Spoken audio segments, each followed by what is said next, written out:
Welcome to my kind of a TED Talk called The White South African Did What? I'm not surprised.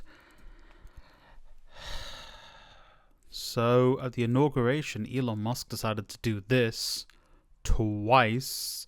And listen, people are going to tell you that it is a Roman salute. A Roman salute isn't a real thing. The Romans never did this. We have no historical evidence that the Romans made this gesture or this gesture at any point. We have plenty of written documents from the Roman times, and we have plenty of artwork from the Roman times. Nothing depicts anything like this. Do you know what does depict this? This painting. This painting is the Oath of Horati, if I'm saying that right, painted in the 1700s. That kind of looks like this, not really, but also the mainstream interpretation of this painting is this is the three brothers reaching out to grab the swords their father is trying to hand them. They aren't saluting him. They aren't greeting him. They are trying to grab the swords he is giving them. This salute is associated with fascists. It is also called the fascist salute, but no one is calling it this because, they don't want to upset the billionaire who has sway in the US government. This is a fascist salute. It was adopted by Mussolini, a fascist, hence why he tried to call it the Roman salute, because he wanted to tie it back to Rome, because fascists love the iconography of Rome, because they think Rome represents power and strength and all of that kind of stuff, even though, yeah, sure, Rome was a military successful empire, but also there was plenty of culture. Roman society was very okay with homosexual relationships and stuff, which is something that people like him do not support. God, I want to get that off my screen. YouTube's going to demonetize this video for sure. So anyone calling this is wrong. This is the only source we have of anything being related to Rome making this gesture. And this was, painted in the 1700s. It is useless. It is a waste of time. This is a fascist salute. This is a Nazi salute, a fascist salute, whatever you want to call it. That is what this is. He did it twice knowingly. This is not a Roman salute. This is three guys reaching out for a sword. If you really want to go by the interpretation that this is meant to depict Romans doing something Roman, this was from the 1700s, and there was no source based for this. There was no, credible source that suggests this painting was based on any sort of historical information. This painting is generally, the general conception is this was guys reaching out for the sword from their father. Sure, the painting's about them being willing to go and fight for Rome. Maybe you can kind of get something out from that. This is not a Roman... Well, it's a Roman salute, which is also called a fascist salute because it's based off of the fascists trying to be like, hey guys, we're just like Rome. They're just like us. But, yeah, nothing. But more importantly, I want to talk to you guys about the actual stuff that is important that came out of the first day of Trump's presidency. First up, the United States deciding to leave the Paris Agreement. That's stupid, considering we're seeing wildfires in the United States right now. In January, wildfires where people have died. We're seeing snow in Florida. It doesn't snow in Florida. We're seeing snow in Texas. It doesn't snow in Texas. Oh, but it snowed before in Texas. And guess what? It brought that entire state to a standstill. You are seeing insane hurricanes hitting the south of the United States. You are seeing insane flooding hitting the northeast of the United States. This is not something the United States should be doing. No country is on track to hit the Paris Agreement, but at least it is internationally recognized and internationally binding.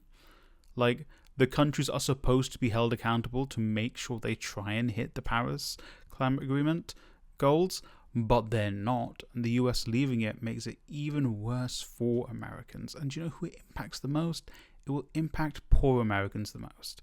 Because the rich people living in the Palisades, they can go somewhere else, they can live somewhere else. But guess what? The poor people who are hit by the hurricanes in the south of the United States around election time, those people are still suffering.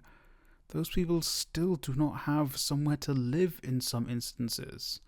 People in Florida, they're going to crash their cars in the snow. People in Texas are going to lose power.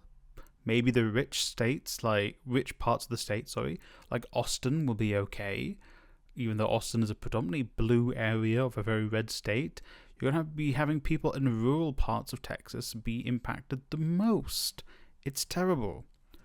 Moving on, we talk about the ICE raids. Apparently, Trump basically gave ICE the power to go and raid anyone they wanted and get rid of allegedly undocumented immigrants. Something important to know, if you're American and you are watching this, you don't need to open the door for ICE. As far as I know, ICE don't have the power to force you to open the door unless they have a specific warrant. So there's that. Also, if you know someone who's undocumented, do not speak about it online. Do not reply in comments of a TikTok, yeah, my undocumented cousin is really scared. Don't talk about your cousin being undocumented. Don't say it to anyone. Your best friend in the entire world, someone you've known for 10 years, someone you would trust your life with, you don't say a peep to that person. Not a single word should be said to that individual or anyone outside of your absolute immediate family or people who already know the situation. You do not say that. Both this and this, I think, would have happened under a Democrat presidency. I think the Democrats definitely wanted to go back on anything to do with climate change. That's why Kamala Harris was going really hard on, we love fracking, we love oil, guys, and why she was basically saying the exact same stuff Trump was saying. I don't think the Democrats would have passed executive orders to get this done. I think they would have maybe taken their time to do it, especially if they had both the House and the Senate as a result. They would have basically been like, we're going to pass legislation to get this done. So instead of these things happening the first week of the presidency, it probably would have taken Kamala Harris maybe a year to do all of this stuff. But genuinely, I think they would have done it anyway. Now, I want to point you guys to a YouTuber who I think is very helpful. Prince Shakur is someone I've discovered in the last 2 to 3 weeks, maybe, definitely this year. And genuinely such a great resource and a great place to go. I am surprised they do not have more subscribers. To be honest, I think FD Signifier put me on to Prince Shakur. Not personally. I don't know FD Signifier, obviously. It'd been nice if I did.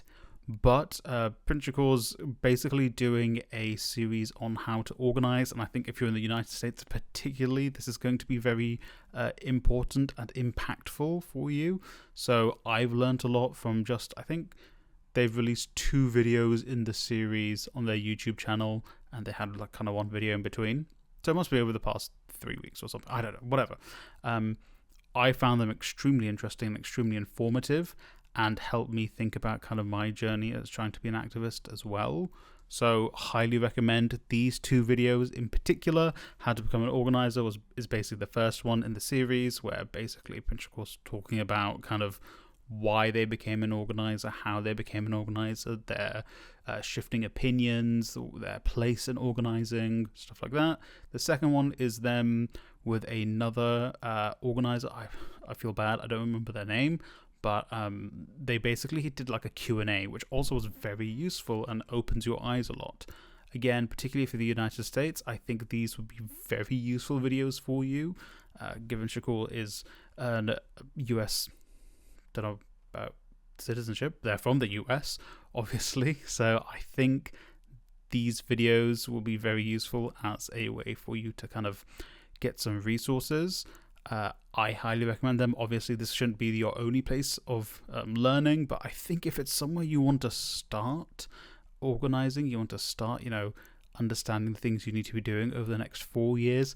Even if the Democrats come back into power after this, I'm sure they will be going down the same route Trump is going down at the moment as well. So in 8 years' time, 12 years' time, whatever, maybe it's a good place to start. This isn't something you can do very quickly to get involved in these sort of things. Well, I guess you could, but to really get good at it, it takes time.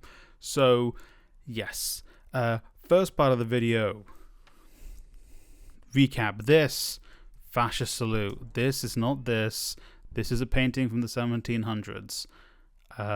Those swords don't look very Roman, I'm not gonna lie, so say what you will. Look at that hand, like grabbing his brother's back. It looks like it's clipping.